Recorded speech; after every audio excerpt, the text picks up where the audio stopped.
apa yang saudara saksi dengar, saudara saksi dapatkan dari hasil penuturan saudara saksi selama ini. Yang pertama, kami ingin menyampaikan atau memberikan bertanya, apa yang saudara saksi lakukan pertama, tertarik untuk melakukan penelusuran terhadap peristiwa Eki dan Vina di Cirebon ini. Yang membuat saya tertarik adalah pertama saya lihat tayangan di salah satu stasiun TV swasta di mana ada seorang terpidana yang baru keluar bernama Saka Tatal. Kemudian ada pengacara bernama Titin. Waktu itu mendapat serangan yang luar biasa, ketidakyakinan terhadap apa yang diucapkan, sehingga mereka berdua ini menjadi tertuduh yang luar biasa dari sebuah peristiwa yang terjadi 8 tahun yang lalu, tepatnya 27 Agustus tahun 2016. Sehingga berangkat dari situ saya mencoba untuk menghubungi Ibu Titin sebagai pengacara. Saya ingin bertanya apa sih sebenarnya yang terjadi. Kemudian saya diterima di rumahnya. Setelah diterima di rumahnya, saya minta bicara dengan Saka Tatal, dan secara kebetulan di kamarnya ada 4 orang. Ada Saka Tatal, ada orang tuanya Sudirman, orang tua laki-laki dan perempuan, dan ada kakaknya Saka Tatal. Kemudian mereka bercerita dan bersumpah di depan saya tidak pernah tahu peristiwa pembunuhan itu, tidak pernah tahu peristiwa mohon maaf yang aksi itu. Kemudian juga dia bercerita bahwa pada peristiwa itu dia tidak ada di lokasi sebagaimana yang dituduhkan. Baik Saka Tatal, kakaknya maupun ayah dan ibunya Sudirman. Oke, sesudah saudara saksi mendengarkan keterangan itu, lantas apa yang saudara saksi lakukan untuk selanjutnya? Saya mencoba untuk mengungkap peristiwa itu berdasarkan hati dan pikiran yang saya miliki tanpa panduan dari siapapun. Dan setelah itu terjadilah penangkapan terhadap Peggy Setiawan. Ketika terjadi penangkapan pada Peggy Setiawan, saya mencoba menemui ibunya. Dan ibunya menangis, memeluk saya, bercerita bahwa pada saat terjadinya peristiwa itu Peggy Setiawan tidak ada di Cirebon, tapi ada di Bandung. Kemudian setelah itu saya mencoba, karena waktu itu yang menjadi saksi kunci adalah saudara Aep, saya mencoba menemuinya di Bekasi. Dan kemudian Aep meyakinkan pada saya bahwa dia melihat peristiwa pelemparan pengajaran yang terjadi di depan SMP 11. Berangkat dari itu saya mencoba mendatangi SMP 11. Kemudian di depan SMP 11 saya mencoba melihat di mana gang yang dimaksud dan di mana warung yang dimaksud. Karena saudara Aep bercerita bahwa pada malam itu dia membeli rokok di warung. Kemudian saya mencoba menemui pemilik warung, seorang perempuan, di depan steam tempat Aep bekerja, dan perempuan itu menyatakan bahwa kami tutup jam 4 sore dan kami tidak menjual rokok. Malam hari kami pulang. Setelah itu saya berjalan, tiba-tiba ada saudara Peri menemui saya dan dia menyatakan tidak benar peristiwa itu. Kemudian saya mencoba berjalan menemui warung yang ada di situ. Ternyata warung yang ada di situ satu-satunya yang menjual rokok sampai malam hari adalah warung Madura, warung yang menjual rokok. Dan kemudian saya mencoba mengukur dari warung Madura ke arah gang yang dimaksud. Ternyata jaraknya hampir 150 meter. Terjadi peristiwanya malam hari. Orang pada malam hari jarak 150 meter tanpa pencahayaan yang memadai bisa melihat segerombolan orang melakukan pengejaran, pelemparan, hafal motornya, hafal warnanya, hafal jenis motornya, dan hafal nama orangnya. Menurut saya, kita belajar logika, itu bertentangan dengan logika kita, itu penyesatan pikiran. Kemudian setelah itu saya bertemu lagi dengan beberapa orang penjual sayur yang menyatakan bahwa pada malam itu anak-anak ikut mengantar sayur.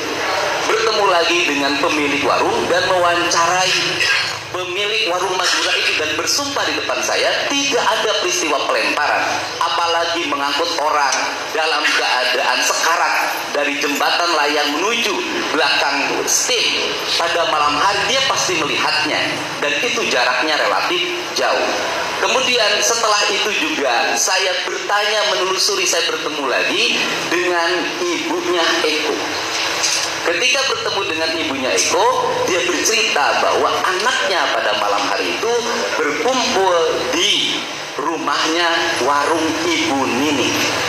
Saya kemudian bertemu dengan Ibu Nining, dan Ibu Nining menjelaskan pada saya bahwa pada malam itu sekitar jam 7:30 dia tidur, dan pada sekitar jam 9 dia bangun dan mengusir anak-anak karena dia tidur berisik.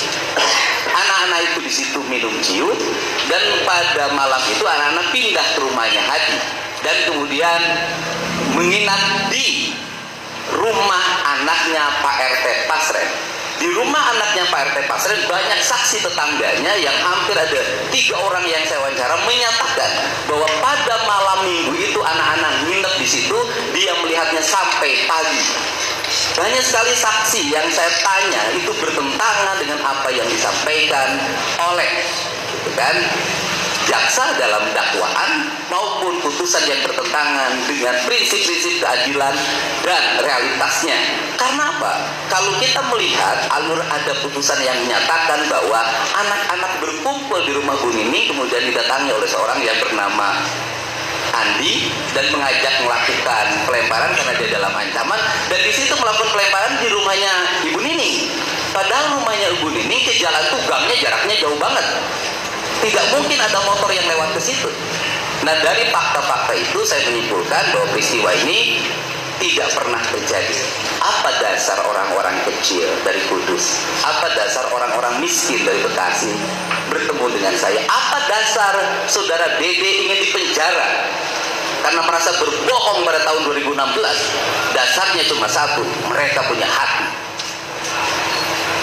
Dan bagi saya kebenaran yang tertinggi bukan kebenaran akal. Kebenaran yang tertinggi adalah kebenaran hati. Akal bisa diakal-akali, tapi hati nggak bisa dibohongi. Baik, saudara saksi, kami ingin menanggapi pertanyaan kepada saudara saksi. Ada yang mengatakan para saksi itu berbicara kepada saudara saksi oleh karena saudara saksi menjanjikan sesuatu, berikan sesuatu. Apa benar itu? Saya tidak pernah menjanjikan sesuatu. Saya hanya memberikan perlindungan bagi mereka. Mereka adalah orang-orang yang terancam. Saksi tidak mengalami ketenangan dalam hidupnya. Dan tugas saya sebagai manusia adalah menyampaikan pesan-pesan Allah pada mereka, untuk menjaga mereka agar berkata benar. Dan negeri ini memerlukan orang-orang yang berkata dengan hati, bukan hanya berkata dengan logika. Yang saya lakukan adalah panggilan hati nurani, tanpa ada paksaan dan tujuan apapun. Dan saya berani mempertaruhkan apapun dalam hidup saya untuk melindungi mereka dan membebaskan 7 terpidana yang saya yakini tidak salah.